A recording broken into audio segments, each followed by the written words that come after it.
Hello बच्चों, चलिए प्रश्न को समझते हैं। प्रश्न है, एक हाइड्रोकार्बन में 80% कार्बन है तो यौगिक का आणविक सूत्र क्या होगा? जबकि दिया हुआ है वाष्प घनत्व 30 है। तो बच्चों सबसे पहले हम प्रश्न की मुख्य अवधारणा को समझते हैं कि प्रश्न की मुख्य अवधारणा क्या है। तो आओ देखते हैं मुख्य अवधारणा। मुख्य अवधारणा, तो बच्चों हम मुख्य अवधारणा में ये देखेंगे कि हाइड्रोकार्बन मतलब क्या होता है। जो हाइड्रोकार्बन होता है, हाइड्रोकार्बन वह किससे मिलके बना होता है? वह हाइड्रोजन और कार्बन से मिलके बना होता है, या फिर हम बोल सकते हैं कि कार्बन और हाइड्रोजन से मिलके बना होता है। इसी को हम लोग बोलते हैं हाइड्रोकार्बन। जबकि इस हाइड्रोकार्बन में जो कार्बन है वो दिया हुआ है 80%। 80%। तो हमसे पूछा है कि इसका आणविक सूत्र क्या होगा। तो बच्चों सबसे पहले हम यह देखते हैं कि आणविक द्रव्यमान बराबर क्या होता है। देखते हैं। आणविक द्रव्यमान आणविक द्रव्यमान बराबर होता है 2 इंटू वाष्प घनत्व। तो लिखते हैं बच्चों, लिखते हैं 2 इंटू 30 बराबर बराबर 60।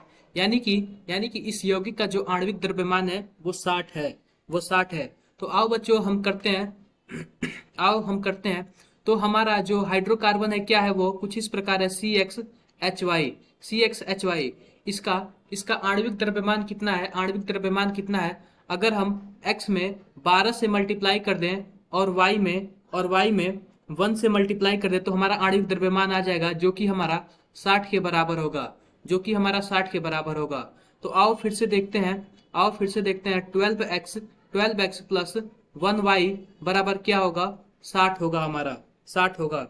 यह हमारा समीकरण फर्स्ट होगा। तो आओ बच्चों हमें क्या दिया हुआ? 80% कार्बन दिया हुआ, 80% कार्बन। तो 80% कार्बन हम कैसे निकालेंगे? सबसे पहले हम क्या करते हैं, कार्बन का द्रव्यमान कर लेंगे 12x और बटा में कर देंगे कुल द्रव्यमान हमारे पास कितना है? 12x plus 1y।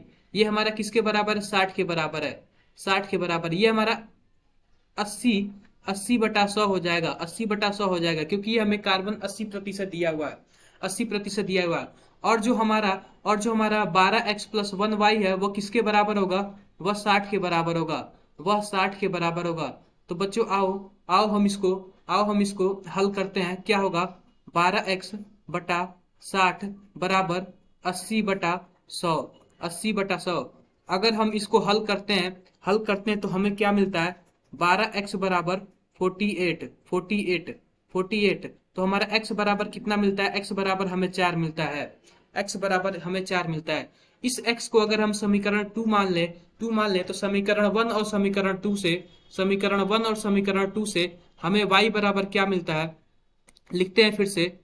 समीकरण 1 एंड 2 से हमें y बराबर क्या मिलता है? y बराबर हमें मिलता है 12। तो बच्चों ध्यान से देखो। तो जो हमारा आणविक सूत्र होगा C4H12 होगा। यही हमारा आणविक सूत्र होगा। तो बच्चों हम आशा करते हैं कि आपको मुख्य अवधारणा के आधार पर प्रश्न समझ आया होगा। धन्यवाद।